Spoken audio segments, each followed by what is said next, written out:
Bible నందు నోహవు యొక్క ముని మనవడు అనేటువంటి ఒక వ్యక్తిని మనము బైబిల్ గ్రంథం ముందు మనం చూడగలం. నోవహు ముని మనవడు. అతని పేరు కూషు నిమ్రోదు. కూషు నిమ్రోదుని కనెను అని ఉంటుంది బైబిల్ గ్రంథం అందు. సో ఈ కూషు నిమ్రోదు అనేటువంటి వ్యక్తి భూమి మీద మంచి పరాక్రమం కలిగినటువంటి వేటగాడు. చాలా మంచి బలాఢ్యుడు, మంచి బలశాలి, ఏమైనా చేయగలడు. అంత గొప్ప వ్యక్తి కొన్ని రాజ్యాలను కట్టినట్లుగా ఆదికాండము 9వ అధ్యాయము 10వ అధ్యాయము 8, 9, 10 వచనాల్లో అక్కడ వ్రాయబడిన మాట మనం చూస్తే, యెహోవా ఎదుట పరాక్రమము గల వేటగాడైన నిమ్రోదు వలె అను లోకోక్తి కలదు. యెహోవా ఎదుటే అతడు పరాక్రమము గల బలాఢ్యుడు అనేటువంటి ఒక మంచి మాటను అతడు పొందాడు. అయితే ఇక్కడ నేను చెప్పదలుచుకున్నది ఏంటి అంటే, మంచి బలము కలిగినవాడు, పరాక్రమము కలిగినవాడు, చాలా మంచి దారుఢ్యము కలిగినటువంటి వ్యక్తి. ఇంత వ్యక్తి, మంచి వ్యక్తి, ఇతడు తన యొక్క జ్ఞానాన్ని కానీ, బలాన్ని కానీ, తెలివిని కానీ, ఇవన్నిటినీ కూడా దేనికి వారు ఉపయోగించారు అని మనం ఒకసారి ఆలోచన చేస్తే, అతను దేవునికి వ్యతిరేకంగా ఆ యొక్క ఇచ్చినటువంటి గిఫ్ట్స్ అన్నీ, ఇచ్చినటువంటి ఆ యొక్క అద్భుతమైనటువంటి వరాలన్నీ దేవునికి వ్యతిరేకంగా వాడడము ఇక్కడ మనం చూస్తాం. వ్యతిరేకులు ఇప్పుడే కాదట, అనాది కాలంలోనే వ్యతిరేకులు ప్రారంభమయ్యారు. అనాది కాలంలోనే తిరుగుబాట్లు ప్రారంభమైంది. అనాటి కాలంలోనే రకరకాలైనటువంటి చేష్టలు చేసిన వారిని మనం చూస్తాం. అతడు ప్రియమైన వాళ్ళరా, అక్కడ దేవుని యొక్క వాక్యం చెప్తుంది కదా, మొదటిగా అతడు తిరుగుబాటుదారుడట, తర్వాత వేటగాడు, మంచి రాజ్య స్థాపకుడు, అలాగనే విగ్రహారాధికుడు కూడా. ఇలాంటి వ్యక్తిని మీకు నేను ఎందుకు పరిచయం చేస్తున్నానంటే, ప్రియమైన వాళ్ళరా, ఇతను ఒక చెడ్డవాడే కావచ్చు, కానీ ఒక మంచి పనివాడు అనమాట. ఆ మంచి పనికి ఉపయోగిస్తే అతడు ఇంకా మంచి పేరు పొందగలవాడు. కానీ దేవుడు ఇచ్చినటువంటి ఆ వరాన్ని అతడు చెడ్డ పనికి ఉపయోగించాడు. సో చెడ్డ పనికి ఉపయోగించి ఆ 11వ అధ్యాయం 4వ వచనంలో ఏమంటాడంటే, మనము భూమి యందంతటా చెదిరిపోకుండా ఒక పట్టణమును ఆకాశమునంటూ శిఖరమును గల ఒక గోపురము కట్టుకొని పేరు సంపాదించుకుందాము రండని మాట్లాడుకుంటున్నటువంటి విషయం ఇక్కడ మనం గమనిస్తాం. సో అతడు పేరు సంపాదించుకోవటానికి కూషు నిమ్రోదు సూపర్ టాలెంటెడ్ సోల్జర్ లేక కింగ్ అనేటువంటి విషయాలను మనం మాట్లాడుకోవచ్చు.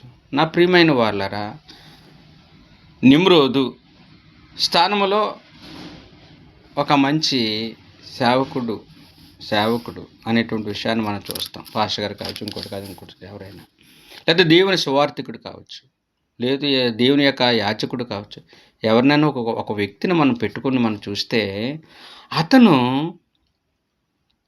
దేవునికి ఏ విధంగా ఉపయోగపడుతున్నాడు. దేవుడైన యెహోవా కూషు కుమారుడంటే నిమ్రోదుకి మంచి బలంనిచ్చి, జ్ఞానాన్నిచ్చి, అన్నీ ఇచ్చిన తర్వాత అతడు దేవునికి వ్యతిరేకంగా తన యొక్క కార్యక్రమాలు చేశాడు.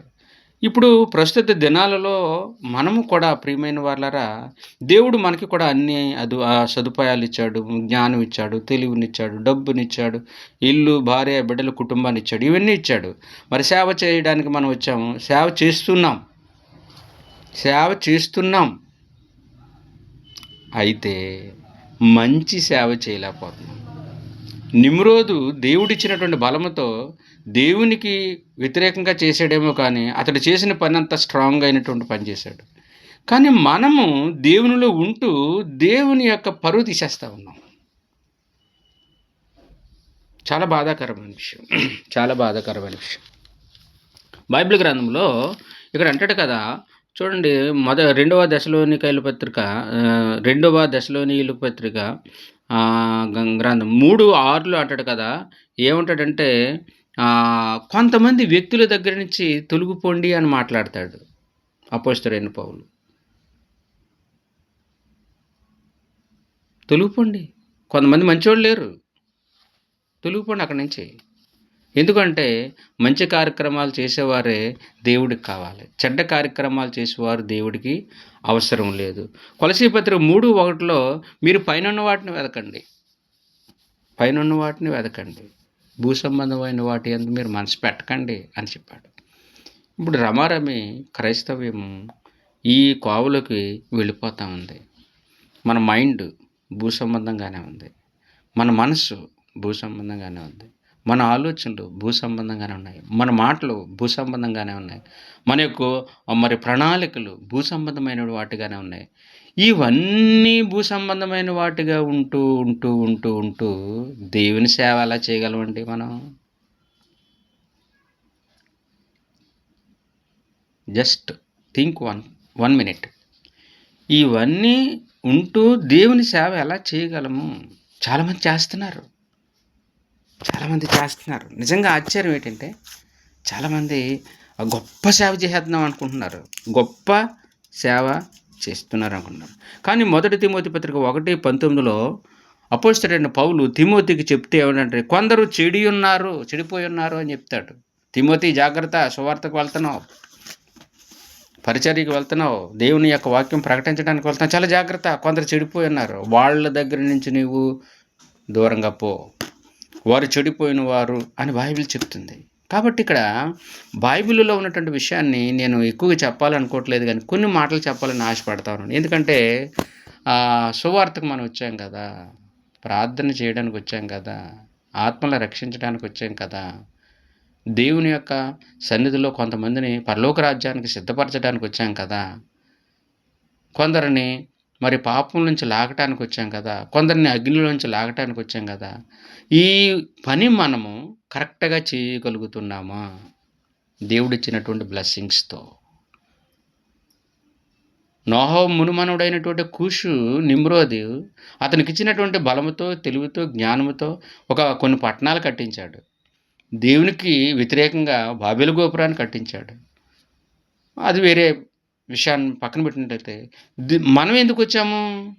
దేవుని సేవ చేయడానికి వచ్చాం, సువార్తను ప్రకటించడానికి వచ్చాం, ఆత్మలు రక్షించడానికి వచ్చాం. చేస్తున్నామా? ప్రస్తుతము మన సేవ ఆగిపోతుంది. మన సేవ కుంటుపడిపోయింది. బయట వారికి మనం చాలా లోకువైపోతూ ఉన్నాం.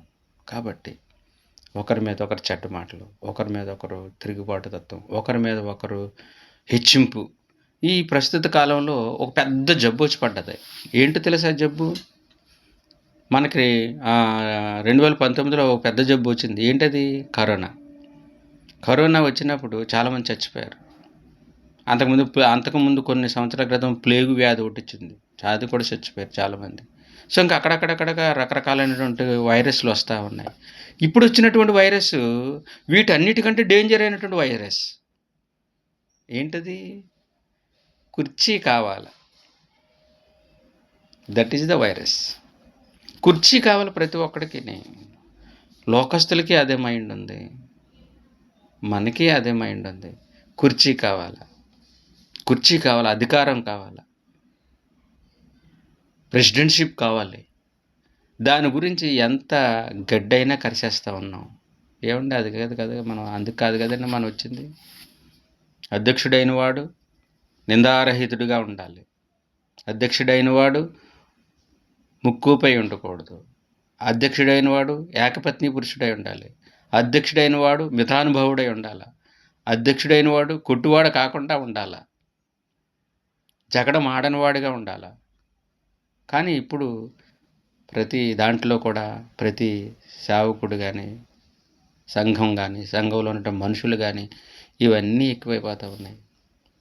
కాబట్టి నేను చెప్పే విషయం ఏంటంటే, ప్రియమైన వాళ్ళారా, కుర్చీ గురించి ఆశపడకండి. వైరస్ ఎక్కువైపోతుంది. కుర్చీ కావాలని నువ్వు పాకులాడావా, నువ్వు దేవుని సేవకుడు కాదు. ఏమండి? ఇప్పుడు మనం అందరం కూడా చాలామంది ఫెలోషిప్లు పెట్టుకుంటా ఉన్నాం. ఒకడు మించినోడు ఒకడు. ఏమండి? సువార్థికుడు, పరిచారకుడు, పాస్టరు, కాపరి, ఏమండి, రెవరెండు, బిషప్పు, అపోస్తులులు, పోపుగారులు, ఇలాంటి ఎన్ని మంచి బిరుదులు దేవుడు ఇచ్చాడు మనకి. ఇవన్నిటిని సక్రమంగా వాడండి. ఇంకో సహోదరుడు ఒక పెద్ద స్థితిలో ఉంటే నువ్వు వారవలేవా? ఆయన దగ్గరికి వెళ్ళి కూర్చోవడం చిన్నతనమా? ఎందుకండి బ్రదర్? నేను మరి ముఖ్యంగా సేవకుల గురించి నేను మాట్లాడుతూ ఉన్నాను. నిమ్రోదు తప్పు చేశాడంటే అది వేరే విషయం. అతడు లోకానుసారంగా ఉన్నాడు. క్రైస్తవులు ఉన్నటువంటి మనము, సేవకులుగా ఉన్న మనము తప్పు చేయడం అనేటువంటిది అది రైటా? ఏమండి? మేడి పండు చూడ మేడిపోయి ఉండ, పొట్ట విప్పి చోట పురుగులుండ అన్నట్లుగా మనం పైకి బ్రహ్మాండం కనబడుతున్నాం, కానీ లోపల అంతా కూడా పురుగులు లాంటి పరిస్థితులే ఉన్నాయి. కాబట్టి నా రిక్వెస్ట్ ఏంటంటే 2026 సంవత్సరం దేవుడు మనకిచ్చిన బహుమానం కాబట్టి పదవుల గురించి ఆలోచించకండి, కుర్చీల గురించి ఆలోచించకండి. అది వైరస్. దాని ద్వారా ముఖముఖాలు చూసుకోలేకపోతున్నాం. హలో బ్రదర్, బాగున్నారా? సిస్టర్ ఎలా ఉన్నారు? పిల్లలు ఎలా ఉన్నారు? కుటుంబం ఎలా ఉంది అని అడగలేకపోతున్నాం ఒకరినొకరు. పరిశుద్ధత లేనోడు పీఠం ఎక్కుతున్నాడు, పరిశుద్ధ గలవాడు బయట కూర్చుంటున్నాడు. ఇదేమి విధానం అండి? కాబట్టి నేను చెప్పే మాట ఏంటంటే వాటి కొరకు ప్రయాసపడొద్దు. అది కరోనా వైరస్ కంటే డేంజర్ అయినటువంటి వైరస్. కాబట్టి దాని నుంచి మనం బయటకు వచ్చేద్దాం. మనకు ఫెలోషిప్లు ఉన్నాయా? చక్కగా ఆత్మీయంగా నడిపించండి. భోజనాలు, ఛార్జీలు ఇవే కాదు. రావడం, కూర్చోవడం, మాట్లాడుకోవడం, దెబ్బలాడుకోవడం, వెళ్ళిపోవడం ఇవే కాదు. మనము వాటికి మించి గొప్ప కార్యాలు చేయగలం. కానీ మన కుర్చీ వైరస్, పదవి వైరస్ అక్కడే మనల్ని కట్టిపడేస్తుంది, రానివ్వట్లేదు మనల్ని. ఈ అంత్యకాలంలో సాతాను వాడుతున్నటువంటి ఒక పెద్ద ఉచ్చు ఏదైనా ఉంది అంటే అది చైరు, అది ఒక సీటు, పదవి. ఈ రెండాటిని వాడి మన మీద వాడి మనల్ని కప్పేస్తుంది సాతాను. అందుకనే సేవ జరగట్లేదు. లోకస్తులు చాలా మంచివాళ్ళండి, వాళ్ళని ప్రేమిందాం, మన సంఘాన్ని ప్రేమిందాం, మన సంఘం మంచి పునాది వేద్దాం, మంచి ఆత్మను రక్షిద్దాం. ఎవరు మనకు శత్రువులు కాదు, అందరూ మిత్రులే. కాబట్టి ఒకరినొకరు ప్రేమించుకోండి. ఏమండి? చాలామంది మనం చాలా రకాలుగా యూనిటీలు, ఫెలోషిప్లు, కౌన్సిల్స్ ఇవన్నీ పెట్టేస్తున్నాం కానీ అందులో ఒరిజినల్ అయినటువంటి పరిశుద్ధత అనేటువంటిది ఆ మాట మనకి కనిపిస్తుందా అంటే కనిపించట్లేదు. పరిశుద్ధాత్మను దుఃఖపరచకుడి, ఆత్మను ఆర్పకుడి అనేటువంటి మాట చాలా అద్భుతమైన మాట. కాబట్టి నేను చెప్పే మాట సేవకులకి కానీ, దైవజనులకు కానీ, ఒకవేళ అపోస్తులు కానీ, ప్రవక్తలకు కానీ, లేదంటే బిషప్లు కానీ, రెవరెండ్స్ కానీ, పాస్టర్ గారులు కానీ కొంచెం ఇబ్బందిగా కలగవచ్చు. కానీ నేను సాధారణంగా సరళమైనటువంటి విధంగా మీతో మాట్లాడేస్తూ ఉన్నాను. మీరు తప్పనిసరిగా మన యొక్క యాటిట్యూడ్ని మనం మార్చుకుందాం. అందరం కలిసి ఉందామండి. కలిసి ఉంటే గెలుస్తాం, విడిపోతే ఓడిపోతాం. ఇది విషయం. కాబట్టి కలిసి ఉండటానికి ట్రై చేయండి. గొడవలొద్దు, కొట్లాట్లొద్దు, తిరుగుబడతనం వద్దు. మన సహోదరుడు బాగా చేస్తానంటే చేయనివ్వండి, ఆయనకు పూటకు ఇంకోటి వేయడం ఎందుకు? మన సహోదరుడు ఉన్నాడా, మంచి వాక్యం చెప్పగలడా, అతనికి ఇవ్వండి. తప్పే ఉంది, నువ్వే చెప్పాలని ఉంది. కొంతమందిని రక్షించాలని ఆశ ఉందా, చెయ్యి, నువ్వు కూడా చెయ్యి. అంతేగాని ఈ మధ్యలో ఇంకోటి ఇచ్చండి, పాయింట్ ఒకటి ఇచ్చింది. మన ఫెలోషిప్లో చాలామంది ఏంటంటే ఎవరైతే పైసలు ఇస్తున్నారో వాళ్ళని స్పీకర్గా పిలుస్తున్నారు. ఎంత సిగ్గు చేయటది. ఆ పైసలు ఇచ్చినటువంటి ఆ యొక్క సేవకుడు అతనికి ఇష్టం వచ్చినట్టు చెప్పేసి పోతాడు. నీ సహవాసానికి కావాల్సినటువంటి అద్భుతమైన వాక్యం చెప్పడం. అదే మనమే అందరం కూడా తల ఒక 100 వేసుకొని అతనికి ఒక మంచి ఆత్మీయ సేవకుడిని కనుగొని ఆయన్ని పిలిచి భోజనం పెట్టి ఆయనకి ఛార్జీ ఇచ్చి గిఫ్ట్ ఇచ్చి పంపిస్తే మంచి వాక్యం చెప్తాడు. అలాంటి వారిని మనం ఏర్పాటు చేసుకోవాలి. అది చేస్తే ఐక్యత సేవకుల్లో వస్తుంది, ఐక్యత సంఘాల్లో వస్తుంది, ఐక్యత మనందరిలో వస్తుంది. సంఘాలు విడిపోవు. ఒకరికొకరు పోటీకి చేయకండి. అది సేవ కాదు. సేవ అనేటువంటిది పరిశుద్ధతతో చేయాలి తప్ప కోపంతోనూ కక్షతోనూ చేయకూడదు. అలా కానీ చేసినట్లయితే కూషు నిమ్రోదు బాబేలు గోపురం కట్టాడు, కానీ అక్కడ దేవుడు వారి భాషను తారుమారు చేసి అది కట్టకుండా నిలిపేసినట్లుగా మనం చేస్తున్న సేవ పరిచయలో ఏమాత్రం ఎదుగుబడి ఉండదు. మన జీవితం అలాగే ఉంటుంది. కాబట్టి మారదాం, అనేక మంది మార్చుదాం. దేవుడి మాటలు దీవించునుగాక. ఆమేన్.